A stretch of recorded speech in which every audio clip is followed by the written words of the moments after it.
आप सभी का आर एजू सेंटर में स्वागत है। आज मैं कलचुरी वंश से संबंधित वीडियो लाई हूँ, तो शुरू करते हैं वीडियो। कलचुरी वंश का वर्णन।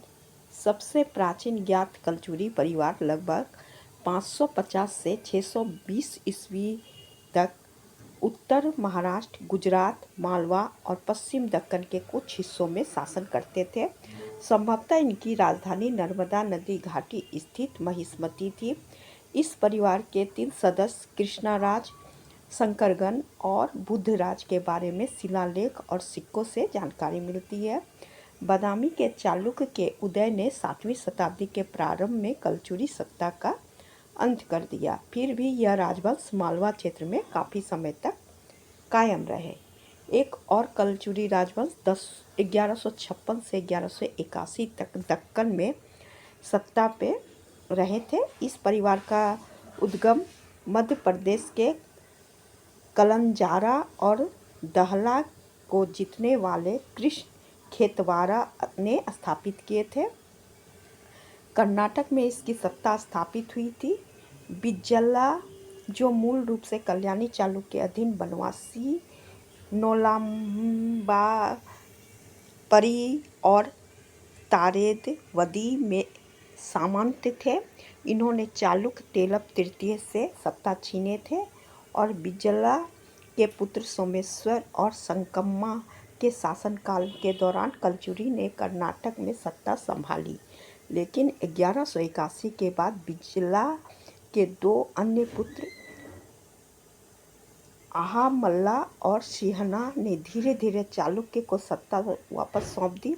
अपने संक्षिप्त काल के बावजूद कर्नाटक में कलचुरी काल ऐतिहासिक रूप से महत्वपूर्ण है,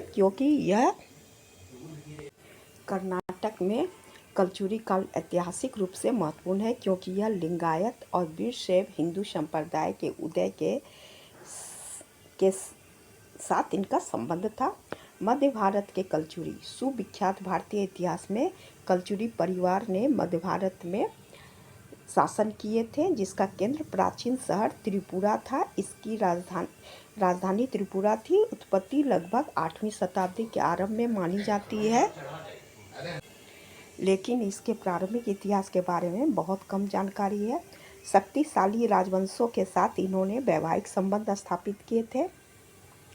कलचुरी वंश का स्थापना कोक्कल प्रथम ने लगभग 845 ईस्वी में किए थे। इनका शासन 845 से 885 तक था। त्रिपुरा को इन्होंने राजधानी बनाई। कलचुरी संभवतः चंद्रवंशीय क्षत्रिय थे। कोक्कल ने प्रतिहार शासक भोज एवं उनके सामंतों से युद्ध में हराए थे उन लोग को। उन्होंने तुरुस्क, बंग और कोंकण पर भी अधिकार किए थे। बिल्हारी लेख में कोक्कल के विषय में कहा गया है कि समस्त पृथ्वी के विजित कर इसने दक्षिण में कृष्णराज एवं उत्तर में भोज को अपने 2 कीर्ति स्तंभ के रूप में स्थापित किए थे। शंकरगण। कोक्कल के 18 पुत्रों में सबसे बड़ा पुत्र शंकरगण अगला कलचुरी शासक बना। 17 पुत्रों पृथ्वीकरण मंडलों का शासक नियुक्त किए गए। ज्येष्ठ पुत्र शंकरगण होने के कारण सिंहासन पर बैठे। इन 17 पुत्रों में एक ने दक्षिण कौशल में कलचुरी राजवंश की एक नई शाखा की स्थापना की, जिसकी राजधानी तुम्मन थी और बाद में तृतीय नरेश नाथन राज द्वारा रत्नपुर इसकी राजधानी स्थापना की गई। इस शाखा ने 12वीं शताब्दी में 9 शासक शासन किए थे। शंकरगण ने कौशल के सोमवंशी नरेश पर कब्जा कर लिया। पूर्वी चालुक्य विजयादित्य तृतीय के आक्रमण के विरुद्ध उन्होंने राष्ट्रकूट कृष्ण द्वितीय की सहायता से उन्हें पूर्ण पराजित किया। उन्होंने अपनी पुत्री लक्ष्मी का विवाह कृष्ण द्वितीय के पुत्र जंगतुंग के साथ किए थे। इसका संबंध इंद्र तृतीय से भी था। इंद्र तृतीय का विवाह शंकरगण के छोटे भाई अर्जुन की पुत्री से हुआ था, युवराज प्रथम। शंकरगण के बाद उनके ज्येष्ठ पुत्र बलहर्ष शासक बने और फिर उनके कनिष्ठ पुत्र युवराज प्रथम केयूनर्ष सिंहासन बैठे। यूनाइटेड किंगडम प्रथम ने गोंड और कलिंग पे आक्रमण किए थे। अंततः अपने राजकाल के अंत में उसे स्वयं आक्रमण का सामना करना पड़ा और चंदेल नरेश यशोवर्मन के हाथों उन्हें पराजित होना पड़ा।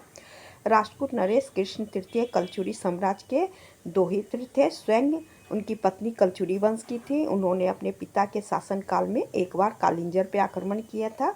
सिंहासन पर बैठने के बाद उन्होंने मेहर तक प्रदेश पर अधिकार कर लिए थे, जिससे उद्योग क्षेत्र में राष्ट्रकूट को काफ़ी उन्नति मिली थी। लक्ष्मण राज युवराज प्रथम के पुत्र लक्ष्मण राज ने पूर्वी बंगाल, ओंडू और कौशल पे आक्रमण किए थे। पश्चिम में यह लाट के सम्राट और गुर्जर नरेश को हराकर सोमनाथ तक पहुँचे थे।